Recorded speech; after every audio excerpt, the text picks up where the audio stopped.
దయా దాక్షిణ్య పూర్ణుడు, కృపా సత్య సంపూర్ణుడు, మన తండ్రియును రక్షకుడునైన యేసు ప్రభు వారి యొక్క ప్రశస్తమైన నామంలో దైవవాక్కు అనే ఈ అనుదిన ఆధ్యాత్మిక కార్యక్రమాన్ని వీక్షిస్తూ ఉన్న మీ అందరికీ నా యొక్క హృదయపూర్వకమైనటువంటి వందనాలు తెలియజేస్తూ ఉన్నాను. అందరూ బాగున్నారండి? మీకోసం మేము ప్రార్థిస్తూ ఉన్నాము. ఈ ఫెయిత్ చర్చ్ నర్సపూర్ అనేటువంటి ఛానల్ని మీరు తప్పకుండా చూస్తూ అనేక మందికి పరిచయం చేయాలని తెలియజేస్తా ఉన్నాను. యెషయా గ్రంథం 53వ అధ్యాయము 6వ వచనం ఈ దినము కొరకు మనం చదువుకుందాం. 5వ వచనం, మన అతిక్రమ క్రియలను బట్టి అతడు గాయపరచబడెను, మన దోషములను బట్టి నలుగగొట్టబడెను, మన సమాధానార్థమైన శిక్ష అతని మీద పడెను, అతడు పొందిన దెబ్బల చేత మనకు స్వస్థత కలుగుచున్నది. ఇక్కడ మనం చూస్తూ ఉన్నప్పుడు అతడు పొందిన దెబ్బల చేత మనకు స్వస్థత కలుగుచున్నది అనేటువంటి మాట ఇక్కడ కనబడుతూ ఉంది. సిలువలో ఆయన పొందినటువంటి గాయముల ద్వారా, ఆయన పొందినటువంటి దెబ్బల ద్వారా మనకు స్వస్థత, విడుదల ఉన్నది అనేటువంటి విషయాన్ని మనం గమనించాలి. చాలా ఈరోజు భయంకరమైనటువంటి వ్యాధులు లోకంలో కనబడుతూ ఉన్నాయి. కొత్త కొత్త పేర్లతో వ్యాధులు కనబడుతూ ఉన్నాయి. దానికి తగ్గట్టుగా ఎంతో మంది వైద్యులు కూడా పెరిగిపోతూ ఉన్నటువంటి సందర్భాలు మనకు కనబడతా ఉన్నాయి. టెక్నాలజీ పెరిగిపోతూ ఉంది. ఎన్నో రకాలైనటువంటి మిషన్లు పెరిగిపోతూ ఉన్నాయి. వైద్యులు పెరిగిపోతూ ఉన్నారు. ఇలా పెరిగిపోతూ ఉన్నా కూడా వ్యాధులు పెరుగుతానే ఉన్నాయి. స్వస్థత లేని పరిస్థితులు ఎంతోమంది అనుభవిస్తూ ఉన్నారు. ఎంతో కాలంగా మందులు వాడి వాడి ప్రయోజనం లేని పరిస్థితులు కూడా అనేక మంది అనుభవిస్తూ ఉన్నారు. అయితే వారందరికీ శుభవార్త ఏంటంటే, యేసు ప్రభు పొందినటువంటి దెబ్బల ద్వారా మనకు స్వస్థత ఉందండి. ఆయన్ని ఆశ్రయిస్తే మనం స్వస్థపరచబడతాం. యెషయా గ్రంథం 53:4 వ్రాయబడింది, నిశ్చయముగా అతడు మన రోగములను భరించెను, మన వ్యసనములను వహించెను అని వ్రాయబడింది.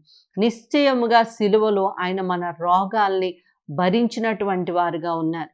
మరి వాక్యంలో మనం చూస్తున్నప్పుడు రక్తస్రావం కలిగినటువంటి స్త్రీ గురించి గనక మనం ఆలోచన చేస్తే, ఆమె వైద్యుల చేత ఎన్నో తిప్పలు పడి అని అక్కడ వ్రాయబడింది. వైద్యుల ద్వారా తిప్పలు పడిందంట. తనకున్నదంతా వ్యయపరుచుకుంది. అంటే తనకున్న సొమ్మంతా కూడా అయిపోయింది.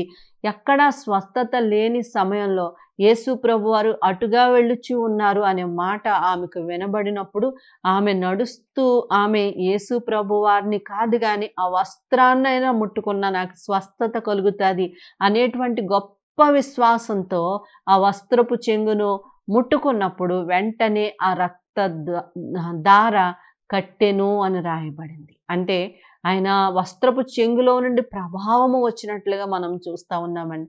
ఆమె విశ్వాసము ద్వారా యేసు ప్రభు వారి యొక్క ప్రభావాన్ని పొందుకొని స్వస్థపరచబడినట్లుగా, ఆ గడియలోనే స్వస్థత పొందుకున్నట్లుగా మనం వాక్యంలో చూస్తూ ఉన్నాం. ఈరోజు చాలా చాలా భయంకరమైనటువంటి పరిస్థితులు ఎన్నో కనబడుతూ ఉన్నాయి. భయంకరమైనటువంటి పరిస్థితులు, పీసీఓడి అనేటువంటి ప్రాబ్లంతో బాధపడుతూ ఉన్నారు, క్యాన్సర్తో బాధపడుతూ ఉన్నారు, మరి బ్రెయిన్లో ట్యూమర్స్ వచ్చి బాధపడుతూ ఉన్నారు. ఎన్నో రకాల చెప్పే కొలిది ఇంకా వ్యాధులు వస్తూ ఉన్నాయి. ఎన్నో రకాల వ్యాధులతో బాధపడుతూ ఉన్నారు. అయితే యేసు ప్రభు వారి ద్వారా మీకు స్వస్థత ఉన్నది. యేసు ప్రభు వారి ద్వారా మీకు విడుదల ఉన్నది.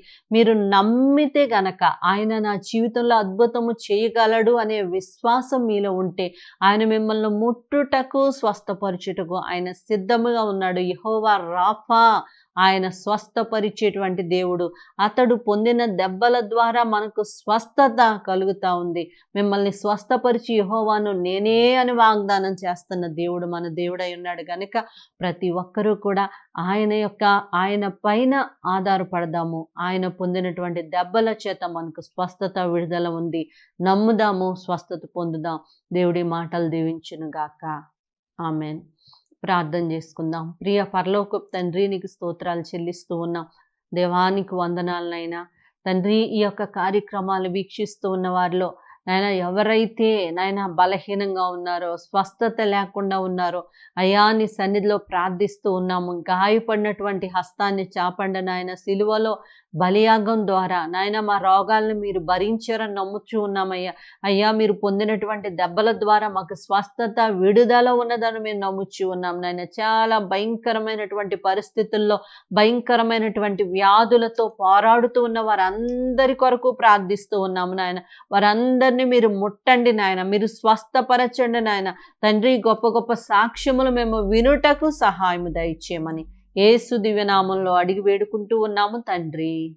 ఆమేన్.